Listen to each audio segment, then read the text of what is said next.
how to use promo code on McDonald's app. Hi everybody. If you guys are wanting to do that, you may follow up these quick steps. So all you gotta do is once you open up your McDonald's application, log in into your account, you will be finding this interface. Now from here on your bottom of your screen, you should be finding different options. You may look it up this option called rewards and deals and tap on it. And when you go ahead and tap on rewards and deals, here it will show you different rewards and deals.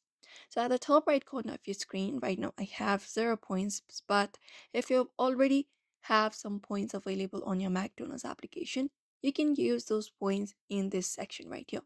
So you can view this section of my rewards, view all, and there you it will show you different products available for different kinds of rewards. So you may just head over to the particular product that you would like to redeem the promo code for. For example, Mac Chicken. Tap on that particular product, and then when you tap on it, you will be finding option to redeem the particular point that you would like. If the deal is for mobile order and pay, tap on add to mobile order.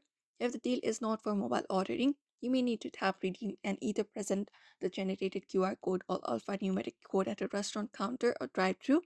After that, after the code is processed, you can just enjoy your McDonald's meal within the applied discount or the offer, and you can use promo code on McDonald's app. So that's it. You may follow up these quick methods in order to do so. So therefore, I hope this video was helpful. Don't forget to give it a like and subscribe for more tips and tutorials.